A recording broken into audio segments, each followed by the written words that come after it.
გერმანია თებერვალში არჩევნებისთვის ემზადება. უკრაინის ბედი კი ისევ გაურკვეველია, სანამ ტრამპის ადმინისტრაცია უკრაინის მიმართ საკუთარ პოლიტიკურ კურსს არ გაასაჯაროებს. ჩვენი გადაცემის სტუმარია კლაუს ველე, ევროპარლამენტის ყოფილი გენერალური მდივანი და ვილფრიდ მარტენსის ევროპული კვლევების ცენტრის აკადემიური საბჭოს მოქმედი თავმჯდომარე. მას მარტენსის ცენტრის ღონისძიების ევროპული იდეების ფორუმი 2024-ის მსვლელობის დროს შევხვდი და საუბარი ევროპის ხელისუფლების ირგვლივ დავიწყეთ. მოგესალმებით ბატონო კლაუს. დიდი მადლობა რომ გვესტუმრეთ. იმდენი რამ არის განსახილველი, მაგრამ პირველ რიგში მინდა ცოტა რამ იმ ქვეყანაზე გითხოთ, რომელსაც ყველაზე კარგად იცნობთ. გერმანიას და მოცემულ მომენტში გერმანულ პოლიტიკას გულისხმობ. ასევე მაინტერესებს თქვენი პირადი აზრი თუ როგორ აფასებთ ვითარებას უკრაინაში.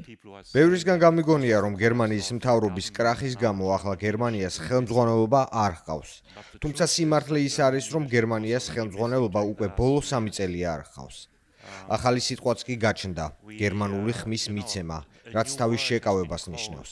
და ევროკავშირში მივლინებულ გერმანიის ელჩს ერთგვარი ღია წერილის გაგზავნა მოუხდა ბერლინში, რომელშიც თქვა, რომ უხერხულ მდგომარეობაში ჩამაყენეთ, რადგან აღარ მაქვს პოზიცია, რომელიც უნდა დავიცვაო. ჯერათ რომ ახალი მთავრობის მოსვლის შემდეგ ვითარება რადიკალურად შეიცვლება, გულისხმობ უკრაინის მხარდაჭერის მისთვის სამხედრო დახმარების აღმოჩენის კუთხით, განსაკუთრებით შორი მოქმედების რაკეტების და მათი რუსეთის ტერიტორიაზე გამოყენების კუთხით. გერმანიის ოპოზიციის, ქრისტიან-დემოკრატიული კავშირისა და ბავარიის ქრისტიან-სოციალური კავშირის ფრაქციის ლიდერმა ფრიდრიხ მერცმა განაცხადა, რომ ის ნებას დართავდა ამ რაკეტების მიწოდებას. რა თქმა უნდა, ეს არ იქნება ერთპარტიული მთავრობა. ეს სავარაუდოდ ორპარტიული მთავრობა იქნება. ქრისტიან სოციალისტებს პლუს სოციალ-დემოკრატები ან მწვანეები. მე მჯერა, რომ თუ მწვანეებთან შედგება ალიანსი, მაშინ გერმანია უფრო მეტად იქნება ჩართული, მათ შორის რაკეტების მიმართულებითაც. სოციალ-დემოკრატებს პრობლემები აქვთ, რადგან მათი საპარლამენტო ჯგუფის ლიდერი ამავდროულად, ასე ვთქვათ, პაციფისტური ფრაქციის ლიდერიცაა. ამიტომ ოლაფ შოლცს ყოველთვის უწევდა ანგარიშის გაწევა საკუთარი პარტიის მემარცხენე ფრთისთვის. კანცლერმა მერკელმა თავის ავტობიოგრაფიაში დაიცვა საკუთარი როგორც კანცლერის პოზიცია რუსულია ენერგორესურსებზე, ბუნებრივ აირზე, ნავთობზე და ასე შემდეგ წვდომასთან დაკავშირებით. თქვენ როგორ აფასებთ ამ ხედვას? რადგან გერმანიას ამ საკითხის გამო მკაცრად აკრიტიკებდნენ. გულისხმობ იმას, რომ არ მიიღო მხედველობაში მკაფიო გამაფრთხილებელი ნიშნები ყირიმთან და საქართველოსთან დაკავშირებით. არც ევროპულ და ამერიკულ არჩევნებში ჩარევა გაითვალისწინა. მე არ ვეთანხმები იმ აზრს, რომ ანგელა მერკელი ამ მხრივ გამონაკლისია, რადგან თუ კარგად დააკვირდები, პოლონეთიც სრულად იყო დამოკიდებული რუსულ ბუნებრივ აირზე. ასევე ჩეხეთის რესპუბლიკა, სლოვაკეთი და უნგრეთი იყვნენ სრულად დამოკიდებული. ავსტრია ისევ სრულად არის დამოკიდებული, მეტნაკლებად მაინც. ასევე იყო გერმანიაც. ეს არ დაწყებულა მერკელით, მანამდე დაიწყო. არც მერკელით დამთავრებულა. ეს უკრაინის ომის გამო დასრულდა, ამიტომ არ მიმაჩნია სწორად, რომ ამაში ანგელა მერკელის პირადი პასუხისმგებლობა დავინახოთ.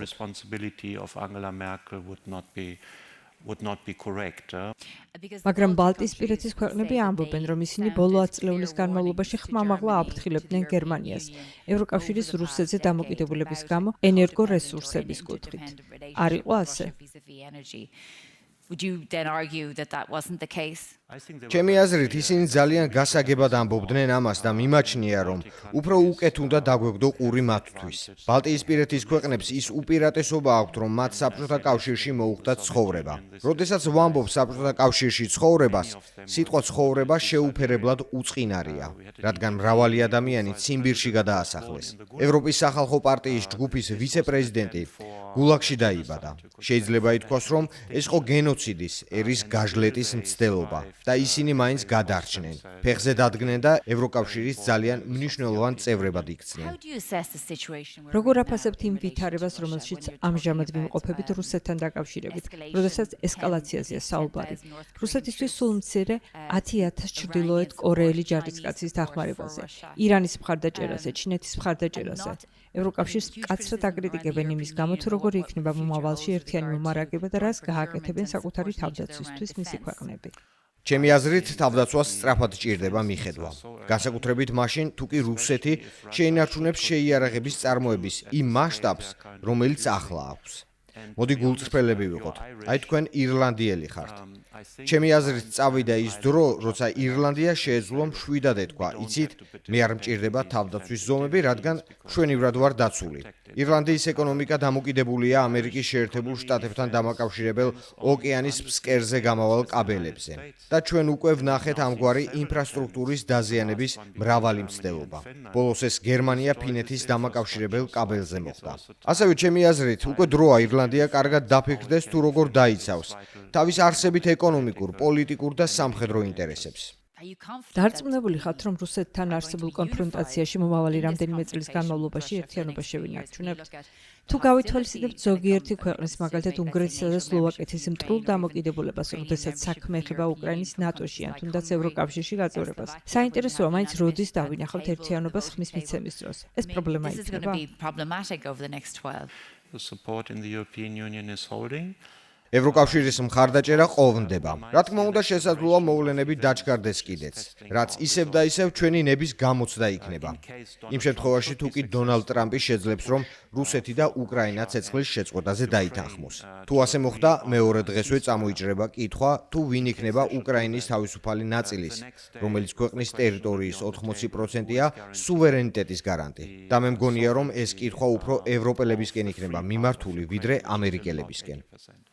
And I think that question will be directed rather to the Europeans than to the Americans. How do you see from a logical point of view? როგორ წარმოგიდგენიათ ლოგიკურად თუ ვიმსჯელებთ, რა უნდა მოხდეს, რომ უკრაინამ ტერიტორიები კი არ დათმოს როგორც ასეთი, არამედ დროებით ოკუპაციაში დატოვოს, რომ დაასრულდეს ომი და უკრაინამ შეძლოს ნატოს წევრობისკენ სვლა. რა იქნება თქვენი აზრით ლოგიკური შედეგი? What would you say is a sort of a logical outcome? It appears to me that the most likely scenario is that a kind of ceasefire will be agreed. როგორც ჩანს, დიდი ალბათობით ცეცხლის შეწყვეტაზე შეთანხმდებიან. უკრაინა არ დათანხმდება დათმოს ტერიტორია, მაგრამ მოუწევს იმ მოცემულობის მიღება, რომ გარკვეული დროით და უცნობია რამდენი ხნით ეს ტერიტორია უცხო ქვეყნის, რუსეთის კონტროლის ქვეშ დარჩება. ეს კი გარკვეულწილად გერმანიის დასავლეთ და აღმოსავლეთ ნაწილებად დაყოფის მსგავსია. დასავლეთ გერმანია თავისუფალი და დემოკრატიული იყო, მაგრამ აღმოსავლეთ გერმანია კი საბჭოთა კავშირის ოკუპაციაში რჩებოდა. თუმცა ჩვენ არასდროს დაგვიკარგავს იმედი და სურვილი, რომ ქვეყანა ისევ გამთლიანებული გვეხილა. 40 წელი მოგვიხდა ლოდინი 1989 წლამდე. ბოლოსაბოლოს ეს მოხდა, როდესაც შესაფერისი დრო დადგა. თუმცა ეს ნიშნავდა იმას, რომ დასავლეთ გერმანია უსაფრთხო იყო. ჩვენთან იდგა ამერიკის, ბრიტანეთის, საფრანგეთის ჯარები. ამიტომ მიმაჩნია, რომ უკრაინას შეუძლია ლეგიტიმურად მოითხოვოს უსაფრთხოება. პირადად მე არ მჯერა, რომ მსგავსი უსაფრთხოება მოხერხდება უცხო ქვეყნის ჯარების გარეშე უკრაინის ტერიტორიაზე. და მიმაჩნია, რომ ეს ჯარი დიდი ალბათობით ევროპული იქნება. And I believe that's most likely going to be European troops. America would say იმის თქმა აქვს, რომ ეს იქნება მხოლოდ ევროპული ჯარი, რომელიც დაიცავს უკრაინის ტერიტორიას შიგნიდან და რომ ის ნატოს უსაფრთხოების გარანტით იქნება დაცული. Security guarantee, is that what you're saying? I believe the Americans are focusing more and more on China. And I believe also they expect with some მიმაჩნია, რომ ამერიკელები სულ უფრო მეტ ყურადღებას უთმობენ ჩინეთს. ჯერა ისიც, რომ ამერიკელები ელოდებიან და მას აქვს რაღაც გამართლებაც, რომ ევროპელები მეტ პასუხისმგებლობას აიღებენ საკუთარი კონტინენტის უსაფრთხოებაზე. და ჩემი აზრით, სწორედ ასე უნდა მოვიქცეთ. და ჩვენი ქმედება ეფექტური რომ იყოს, ამისთვის საჭიროა თანამშრომლობის გაძლიერება როგორც ევროკავშირის შიგნით, ისე ევროკავშირსა და ნატოს შორის. უკრაინის თავისუფალ ნაწილში არ მოხდება არავითარი ეკონომიკური განვითარება შესაბამისი უსაფრთხოების დაცვის გარეშე და ამას ვერ უზრუნველყოფს ბუდაპეშტის მემორანდუმის უსაფრთხოების გარანტიები. ჩვენ ყველამ ვიცით მისი ფასი, რომელიც ასე ვთქვათ ნულთან ახლოს იდგა. ასე რომ ტრობის დასრულებისთვის აუცილებელი იქნება უკრაინის თავისუფალი ტერიტორიის უსაფრთხოებაზე ზრუნვა. ამისთვის საჭირო იქნება დავეხმაროთ მათ ევროკავშირისკენ სავალ გზაზე, რადგან სხვა შემთხვევაში უკრაინაში არ ჩაიდება არავითარი უცხოური ინვესტიცია, რომელიც ასე ძალიან სჭირდებათ. რუსები ამაყი ხალხია. მათ არ მოეწონებათ, რომ დიდი ხნის განმავლობაში დარჩნენ ჩინეთისთვის ნედლეულის მიმწოდებელ კოლონიად. არადა სწორედ ეს ელოდებათ. ჩინეთმა ჯერჯერობით ვერ დაასრულა შეთანხმება ჩრდილოეთ ციმბირიდან ჩინეთისთვის ბუნებრივი აირის მიწოდების თაობაზე, რადგან მათ ფასის უფრო მეტად დაწევა სურთ. თუ ფასი კიდევ დაიკლებს, გამოვა რომ რუსეთს პროდუქტის თვითღირებულებაზე ნაკლებად მოუწევს გაყიდვა. ამას ეწოდება კოლონიური ექსპლუატაცია. რამდენად დაუშვებს რუსეთი, რომელიც ამაყი ქვეყანაა, რომ ჩინეთისთვის ნედლეულის მიმწოდებელ კოლონიად იქცეს. არ ამგონია.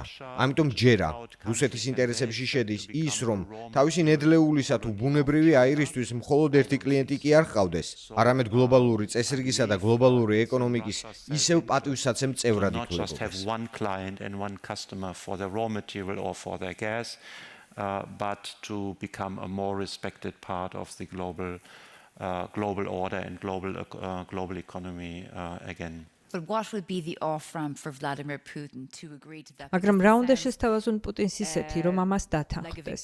იმიტომ რომ ეს სცენარი უკრაინის გამარჯვებას გავს. გამარჯვების გარკვეული ფორმა იქნება უკრაინისთვის. ფორმალურად ტერიტორიას სამუდამოდ ართმობ და გარკვეული დროის შემდეგ უკან დაბრუნების პერსპექტივა გაქვს. დიდი რუსეთი არ აღდგება. პუტინი დამარცხდა, ნატო გაფართოვდა.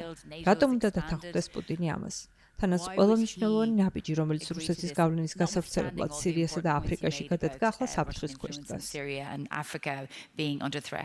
როდესაც რუსეთმა ომი დაიწყო, მას სწრაფი გამარჯვების იმედი ჰქონდა. ერთ ან რამდენიმე კვირაზე გათვალა. ეს გეგმა აშკარად ჩავარდა. მათ სავარაუდოდ უკვე 200,000 რუსი დაკარგეს, რაც ძალიან ბევრია. რუსეთი უკვე სერიოზული დემოგრაფიული პრობლემის წინაშე დგას. მათ აქვს შეზღუდვები. სწორედ ამიტომ ჩამოჰყავთ ჩრდილოეთ კორეელები, რათა რუსების ნაცვლად დაიხოცონ. სწორედ ამიტომ იყენებდნენ ასეთი დიდი რაოდენობით ეროვნულ უმცირესობებს, რომ ისინი რუსების ნაცვლად დახოცილიყვნენ. ამიტომ რუსეთი მოინდომებს, რომ სანქციების სულ მცირე, ნაწილობრივ მოხსნაზე მაინც დაიწყოს მოლაპარაკება. ეს შესაძლოა იყოს დადებითი მხარე, თუმცა მგონია, რომ რუსებს ამერიკის ხისტ პოზიციასთან მოუწევთ გამკლავება. გასაგებია. კლაუს ველე მარტესის ცენტრის აკადემიური საბჭოს თავმჯდომარე იყო ჩვენი სტუმარი. დიდი მადლობა ინტერვიუსთვის. ძალიან შინაარსიანი, შესანიშნავი საუბარი გქონდა. დიდი მადლობა. დიდი მადლობა.